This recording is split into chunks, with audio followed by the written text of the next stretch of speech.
Hi friends, welcome to natural kitchen. ഞാൻ ഷൈൻദീപ്.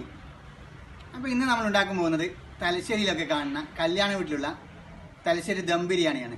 അപ്പോൾ ഇവിടെ കല്യാണമൊന്നുമല്ല, എൻ്റെ ഫ്രണ്ടിൻ്റെ ഒരു വീട്ടിൽ കൂടലാണ്, ഹൗസ് വാമിങ്. അപ്പോൾ ഈ 150 പേർക്ക് ഫുഡ് ഉണ്ടാക്കിയിട്ട് നമ്മൾ ഇവിടെ തന്നെ കഴിക്കുന്നില്ല, എല്ലാവർക്കും കണ്ടെയ്നറിലാക്കിയിട്ട് ഇവൻ്റെ ഫ്രണ്ട്സിനും റിലേറ്റീവ്സിനും നൈബേഴ്സിനൊക്കെ എത്തിച്ചെടുക്കാൻ പോവാണ്. അപ്പോൾ എല്ലാവരും കൂട്ടും കൂടിയിട്ട് ഇവിടുന്ന് കഴിക്കണമെന്നില്ല, അങ്ങനത്തെ പരിപാടിയൊന്നുമില്ല. ഇവിടെ ജസ്റ്റ് ഒരു ഫ്രണ്ട്സിനൊരു ട്രീറ്റ്, ആ ഹൗസ് വാമിൻ്റെ ഒരു ട്രീറ്റ്. അപ്പം നമുക്ക് തലശ്ശേരി കല്യാണ വീട്ടിലെ ദം ബിരിയാണി എങ്ങനെയാണ് ഉണ്ടാക്കുന്നത് നോക്കാം. ഇതാണ് എൻ്റെ ഫ്രണ്ടിൻ്റെ വീട്. ഇപ്പം വീട്ടിൽ കൂടിയിട്ട് ഒരാഴ്ച കഴിഞ്ഞു. അപ്പം പിന്നെ ആ ദിവസം പ്രത്യേകിച്ച് ഫങ്ഷൻസ് ഒന്നും ഇല്ലായിരുന്നു. അപ്പോൾ ഇന്ന് അതിന് വേണ്ടിയിട്ട് നമ്മൾ ചെറിയൊരു പാർട്ടി തയ്യാറാക്കി. നമുക്ക് ഫ്രണ്ട്സിനൊക്കെ വേണ്ടി ചെറിയൊരു പാർട്ടി.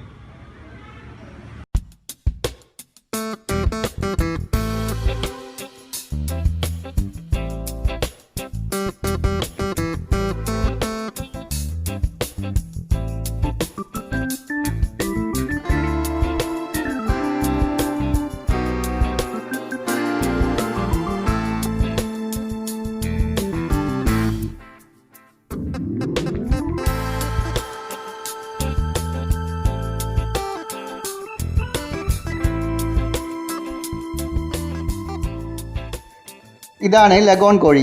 ഇത് വെച്ചാണ് ഇന്ന് നമ്മൾ ബിരിയാണി ഉണ്ടാക്കാൻ പോകുന്നത്. ചിക്കൻ ആദ്യം നമുക്ക് മാരിനേറ്റ് ചെയ്യാം. അതിന് വേണ്ടിയിട്ട് ഒരു 6 ചെറുനാരങ്ങ ഇതിലേക്ക് പിഴിഞ്ഞെടുക്കുക. ഇനി ഒരു 50 ഗ്രാം മഞ്ഞൾപ്പൊടി ഇട്ട് ചിക്കനിൽ നല്ലോണം മിക്സ് ചെയ്ത് കൊടുക്കുക. ചിക്കൻ്റെ എല്ലാ ഭാഗത്തും നല്ലോണം ഈ മഞ്ഞൾപ്പൊടിയും ചെറുനാരങ്ങയുടെ നീരൊക്കെ ഇട്ടിട്ട് നല്ലോണം മിക്സ് ചെയ്ത് കൊടുക്കുക. ഇത് ഏകദേശം ഒരു 160 പീസുണ്ട്.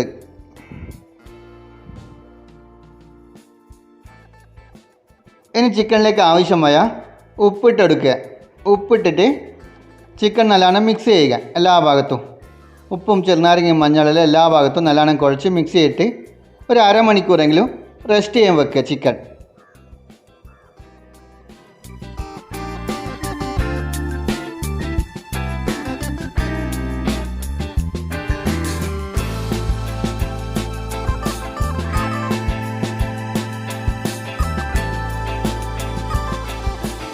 ഇനി നമുക്കൊരു അടുപ്പ് സെറ്റ് ചെയ്യാം. ഇന്ന് ഈ ഇരുമ്പടുപ്പ് എടുക്കുന്നത്. നമ്മളെ കല്യാണ വീട്ടിലൊക്കെ അധികം ഈ അടുപ്പാണ് ഉപയോഗിക്കാറ്. ഇനി ഈ അടുപ്പ് വെച്ചിട്ട് അതിലേക്ക് മടലൊക്കെ ഇട്ട് തീ കത്തിച്ചു കൊടുക്കാം നമുക്ക്.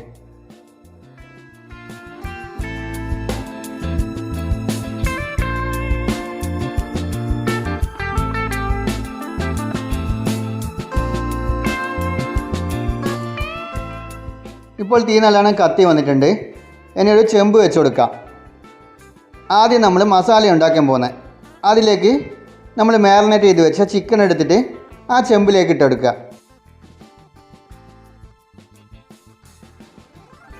ഇതിൽ നമ്മൾ ഉള്ളിയൊന്നും വാട്ടിയെടുക്കുകയൊന്നുമില്ല. ഏകദേശം ഒരു 10 കിലോ ഉള്ളി നമ്മൾ ഈ ചിക്കനിലേക്ക് ഇട്ടെടുക്കുക. നമ്മൾ ഉള്ളിയിലിട്ട് ഇനി ഉള്ളി നല്ലോണം ചിക്കനുമായിട്ട് മിക്സ് ചെയ്ത് കൊടുക്കുക.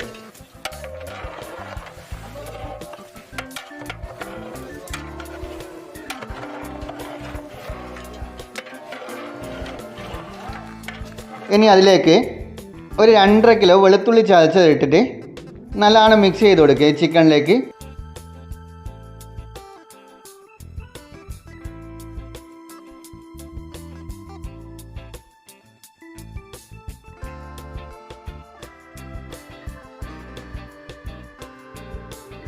ഇനി അതിലേക്ക് ഒരു 2.5 കിലോ ഇഞ്ചി ചതച്ചത് ഇട്ട് കൊടുക്കുക. പിന്നെ ഒരു 2 കിലോ പച്ചമുളക്, നല്ല എരിവുള്ളതായതുകൊണ്ട് 2 കിലോ ഞാൻ എടുത്തുള്ളൂ. 2 കിലോ പച്ചമുളക് ചതച്ചത് കൂടി ഇട്ട് കൊടുക്കുക. എന്നിട്ട് എല്ലാ മസാലയും കൂടിയിട്ട് ഒരുമിച്ച് മിക്സ് ചെയ്യുക. ചിക്കനും ഇഞ്ചിയും വെളുത്തുള്ളിയും പച്ചമുളക് ഉള്ളിയെല്ലാം കൂടി ഒരുമിച്ച് മിക്സ് ചെയ്യുക. ഇനി മസാലയ്ക്ക് ആവശ്യമായ ഉപ്പിട്ട് കൊടുക്കുക. നമ്മളിവിടെ കല്ലുപ്പാണ് ഇടുന്നത്, അതാണ് കുറച്ചുകൂടി ടേസ്റ്റ്. അപ്പം നമുക്ക് ആവശ്യത്തിന് ഉപ്പിട്ട് കൊടുക്കുക. ഇനി ചിക്കനിലേക്ക് ഒരു 7 കിലോ തക്കാളി ഇട്ട് കൊടുക്കുക. നീളത്തിൽ ചെറുതായിട്ട് കട്ട് ചെയ്ത തക്കാളിയും കൂടി ഇട്ടിട്ട് ചിക്കനും പച്ച മസാലയും തക്കാളി ഉള്ളിയെല്ലാം നല്ലോണം മിക്സ് ചെയ്ത് കൊടുക്കുക. ഇനി അതിലേക്ക് ഒരു 50 ഗ്രാം മഞ്ഞൾപ്പൊടി ഇട്ട് കൊടുക്കുക. എന്നിട്ട് എല്ലാ മസാലയും കൂടി ഒരുമിച്ച് മിക്സ് ചെയ്യുക. ഇനി എല്ലാ മസാലയും ചിക്കനും എത്രത്തോളം ചെമ്പിലുണ്ടോ അത്രയും ലെവലിൽ വെള്ളം ഒഴിച്ചു കൊടുക്കുക. ആ ചെമ്പിൻ്റെ കറക്റ്റ് ലെവലിൽ, ചിക്കൻ്റെ കറക്റ്റ് ലെവലിൽ വെള്ളം ഒഴിച്ചു കൊടുക്കുക. വെള്ളം ഒഴിച്ച് ചിക്കനെല്ലാം കൂടി മിക്സ് ചെയ്ത് ഇനി ഒരു 2 മണിക്കൂർ മൂടി അടച്ചിട്ട് വേവിച്ചെടുക്കുക. നമുക്ക് ചിക്കൻ ഇടയ്ക്കൊന്ന് തുറന്നു കൊടുത്തിട്ട് ഇളക്കി കൊടുക്കണം, മുഴുവനായിട്ട് ഇളക്കി കൊടുക്കണം. ചിക്കൻ വേണ്ടിക്കില്ല എന്തായാലും 1.5 മണിക്കൂറിൻ്റെ മേലെ 2 മണിക്കൂർ, ഏകദേശം 2 മണിക്കൂർ നല്ല തീ വെച്ചിട്ട് കത്തിച്ചിട്ട് വെള്ളമെല്ലാം വറ്റിച്ചെടുക്കണം. ഇത് ഇനി അരി നമുക്ക് അളന്നെടുക്കാം. ഞാൻ ഈ ഒരു ബക്കറ്റ് വെച്ചിട്ട് അളക്കുന്നത്. ഒരു ബക്കറ്റ് അരിക്ക് 1.5 ബക്കറ്റ് വെള്ളം വേണം. അപ്പോൾ ഈ വെള്ളത്തിൻ്റെ ലെവലിൽ നിങ്ങൾ ഒരിക്കലും മാറിപ്പോകാൻ പാടില്ല. ഇങ്ങനെ വെക്കുമ്പോൾ വെള്ളത്തിൻ്റെ ലെവൽ മാറിപ്പോയാൽ അരി വെന്ത് പോകും. ആ ഒരു കറക്റ്റ് പെർഫെക്റ്റ്നെസ് കിട്ടണമെങ്കിൽ ഈ വെള്ളം കറക്റ്റായിട്ട് നിങ്ങൾ അളന്ന് തന്നെ വെള്ളം മാറ്റി വെക്കണം. അപ്പോഴേ നിങ്ങൾക്ക് ശരിയായൊരു നല്ലൊരു പെർഫെക്റ്റ് റൈസ് കിട്ടും, ഒട്ടിപ്പോവാത്ത നല്ലൊരു റൈസ് കിട്ടും. ഈ അരി കുറച്ചുകൂടി ബാക്കിയുണ്ട്. ഈ ചെമ്പിലൊരു പകുതി, ഏകദേശം പകുതി. അപ്പോൾ ഈ പകുതിക്ക് വേണ്ടിയിട്ട് ഈ പകുതിയും ആ പകുതിയുടെ കാലും, അപ്പോൾ ഈ ചെമ്പിലൊരു 3/4 ചെമ്പ് വെള്ളം ഇതിലും വേണം. ഇനി അളന്ന് വെച്ച അരി ഒരു 5 പ്രാവശ്യം വെള്ളത്തിൽ നല്ലോണം കഴുകിയിട്ട് വെള്ളം വാരാൻ വെക്കണം. വെള്ളമെല്ലാം നല്ലോണം കഴുകിയിട്ട് പിന്നെയും 2-3 പ്രാവശ്യം നല്ലോണം നല്ല വൃത്തിയിൽ കഴുകി കൊടുക്കുക.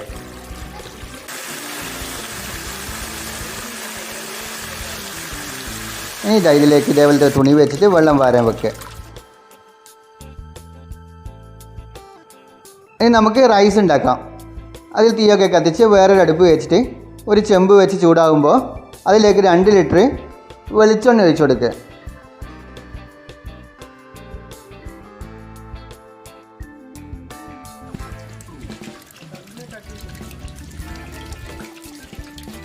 ഇനി ഒരു 1/2 ലിറ്റർ പശു നെയ്യ് കൂടി അതിലേക്ക് ഒഴിച്ചു കൊടുക്കുക. വെളിച്ചെണ്ണയും നെയ്യുമെല്ലാം ചൂടായി വരുമ്പോൾ ഒരു 8 കിലോഗ്രാം ഉള്ളി, വലിയ ഉള്ളി നീളത്തിൽ ചെറുതായി കട്ട് ചെയ്ത് ഇട്ട് കൊടുക്കുക. ഈ ഉള്ളി മുഴുവനായി പൊരിച്ചെടുക്കണം. ഇതാണ് തലശ്ശേരി ബിരിയാണിയിൽ ശരിയായ ടേസ്റ്റ് വരുന്ന ഒരു സീക്രട്ട്.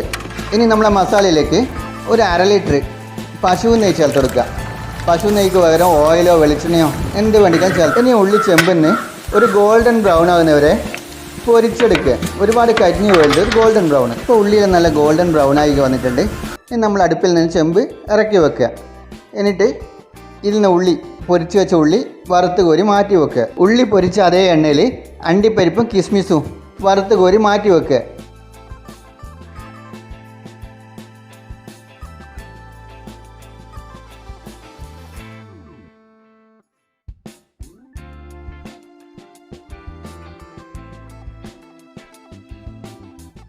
ഇനി അതേ ചെമ്പ് അടുപ്പിൽ വെച്ചിട്ട് എല്ലാ സ്പൈസസും ഇടുക. പട്ട, ഗ്രാമ്പ്, ഏലം, തക്കോലം, സാജീരകം, പെരുംജീരകം. ഇനി നമ്മൾ നേരത്തെ അളന്ന് വെച്ച വെള്ളം അതിലേക്ക് ഒഴിച്ചു കൊടുക്കുക.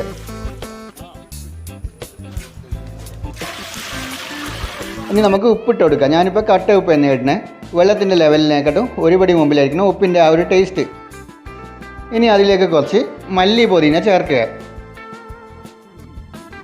ഇനി മസാല എന്തായി നോക്കാം. ഇതിൽ വെള്ളം ഏകദേശം വറ്റി വന്നിട്ടുണ്ട്. ഒന്നും കൂടി ഒന്ന് വറ്റട്ടെ, നമുക്ക് അടച്ചു വെക്കാം.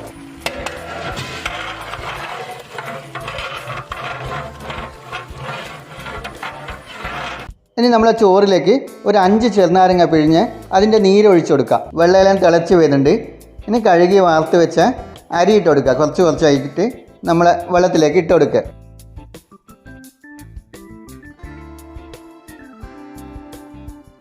ഇനി ചെറുതായിട്ട് അരിയും വെള്ളമെല്ലാം നല്ലോണം ഇളക്കി കൊടുക്കുക. നമ്മൾ ഒരുപാട് ബലം പ്രയോഗിച്ചൊന്നും ഇളക്കണ്ട, ഒന്ന് ചെറുങ്ങനെ ഒന്ന് ഇളക്കി കൊടുത്താൽ മതി. എന്നിട്ട് മൂടി വെക്കുക. ഇപ്പോൾ ചോറിലെ വെള്ളമെല്ലാം കുറേ വറ്റി വന്നിട്ടുണ്ട്. ഇനി ഒന്നും കൂടി വറ്റണം, ഈ വെള്ളം ഒന്നും കൂടി വറ്റണം. നമുക്ക് അടച്ചു വെക്കാം. ഒന്നും കൂടി തുറന്നു നോക്കാം ചോറിലെ വെള്ളം. ഇപ്പോൾ ഏകദേശം വറ്റിയിട്ടുണ്ട്. ഇന്നും ഈ മുകളിൽ കിടക്കുന്ന വെള്ളം കൂടി ഒന്ന് വറ്റി വരണം. ഒന്നും കൂടി ഇളക്കിയിട്ട് അടിയോളം ഒന്ന് ഇളക്കി കൊടുത്തിട്ട് നമുക്ക് മൂടി വെക്കാം. ഇപ്പോൾ ചോറിലെ വെള്ളമെല്ലാം നല്ലോണം വറ്റി വന്നിട്ടുണ്ട്. ഈ ഒരു സമയമാകുമ്പോൾ ചെമ്പിനടിയിലത്തെ കനലെല്ലാം വലിച്ചളയുക. തീ മുഴുവനായിട്ട് മാറ്റിയിട്ട് കുറച്ച് കനൽ മാത്രം എടുത്തിട്ട് ചെമ്പിൻ്റെ മൂടി ഇട്ടിട്ട് അതിൻ്റെ മേലെ ഇട്ട് കൊടുക്കുക. അതിനോട് കാണിക്കാൻ വിട്ടുപോയി. എന്നിട്ട് ഒരു അരമണിക്കൂർ ഈ മൂടി തുറക്കാണ്ട് ചോറ് മുഴുവനായിട്ട് ബോയിലാവാൻ വെയിറ്റ് ചെയ്യുക. മസാലയിലെ വെള്ളമെല്ലാം നല്ലോണം വറ്റി വന്നിട്ടുണ്ട്. ചിക്കനെല്ലാം നല്ലോണം ബോയിലായിട്ടുണ്ട്. ഇനി ഒരു 100 ഗ്രാം ഗരം മസാല ഇട്ട് കൊടുക്കുക അതിലേക്ക്.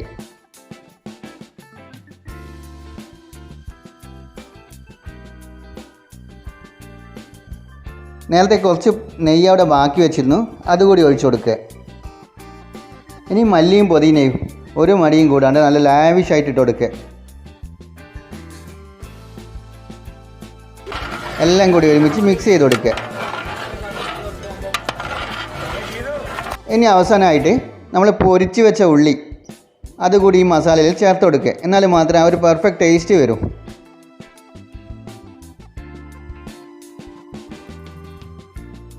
ഇപ്പം നമ്മളെ മസാലയെല്ലാം റെഡി ആയിട്ടുണ്ട്, നല്ല പെർഫെക്റ്റ് ആയിട്ട് വന്നിട്ടുണ്ട്. ഇനി നമുക്ക് ദം ചെയ്യണം.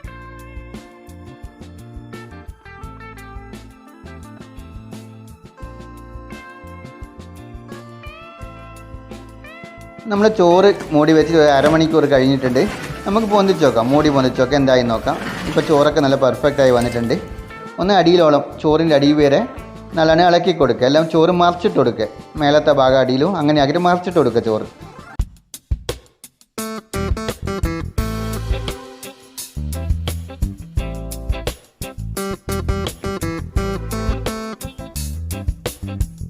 ഇനി നമുക്ക് അടുപ്പിൽ നിന്ന് ചോറ് മാറ്റി വെക്കാം. ദമ്മിടാൻ വേണ്ടിയിട്ട് ചോറ് നമ്മളെ മസാലയുടെ അടുത്തേക്ക് മാറ്റി വെക്കാം.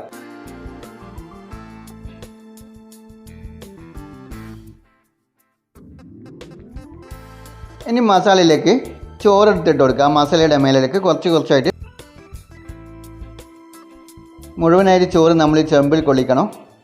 ഇപ്പോൾ ഏകദേശം ഒരു പകുതി ലെയറായിട്ടുണ്ട്. ഇനി അതിൻ്റെ മേലേക്ക് നമ്മൾ നേരത്തെ വറുത്ത് കോരി മാറ്റി വെച്ച അണ്ടിപ്പരിപ്പ് മുന്തിരി ഇട്ട് കൊടുക്കുക. എല്ലാ ഭാഗത്തും വിതറി കൊടുക്കുക.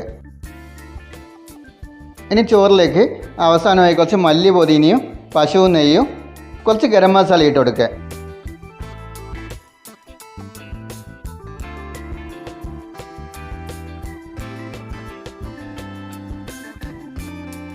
ഫസ്റ്റ് ലെയർ നമ്മളെല്ലാം റെഡിയായി കഴിഞ്ഞ് ഇനി അതിൻ്റെ മേലേക്ക് ബാക്കിയുള്ള ചോറ് കൂടി ഇട്ട് കൊടുക്കുക.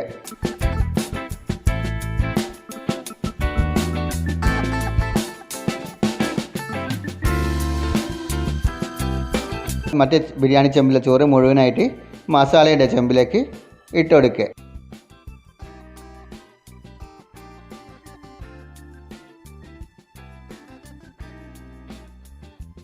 ഇനി നമ്മൾ നേരത്തെ ചെയ്ത പോലെ സെയിം പ്രൊസീജിയർ, അണ്ടിപ്പരിപ്പ് മുന്തിരിയും പിന്നെ കുറച്ച് മല്ലി പൊതിനയും ഗരം മസാലയും കുറച്ച് പശു നെയ്യും അതിൻ്റെ മേലേക്ക് ഒഴിച്ചു കൊടുക്കുക.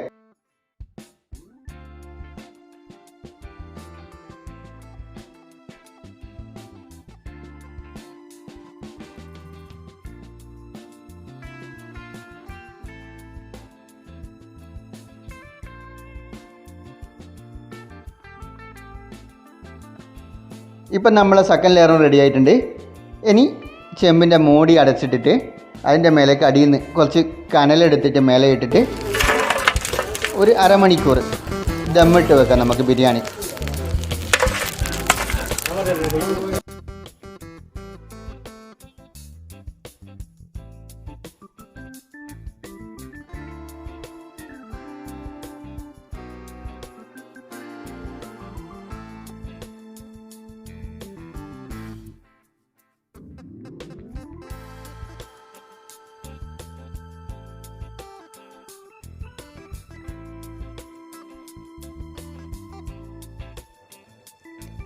ഒരു അരമണിക്കൂർ കഴിഞ്ഞിട്ടുണ്ട്.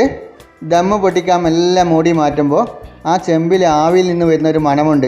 അതിൻ്റെ ആ ഒരു വാസന ഇത്രയും സൂപ്പറാണ്.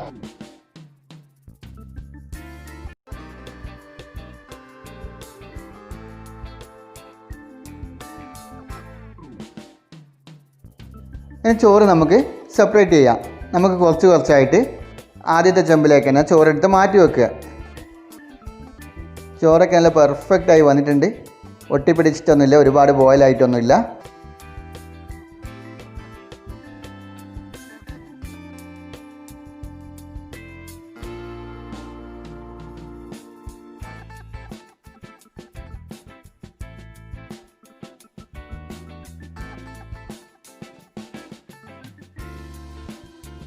നമ്മളെ മസാലയിൽ നല്ല പെർഫെക്റ്റായി വന്നിട്ടുണ്ട്. ചിക്കനിൽ നല്ലതാണ് സോഫ്റ്റ് ആയിട്ടുണ്ട്. ഇനി നമുക്കൊരു പ്ലേറ്റിലേക്ക് മാറ്റി വെക്കാം. ആദ്യം കുറച്ച് പീസ് മസാലയൊക്കെ ഇട്ട് അതിൻ്റെ സൈഡിലേക്ക് കുറച്ച് ചോറ് കൂടി ഇട്ട് കൊടുക്കാം.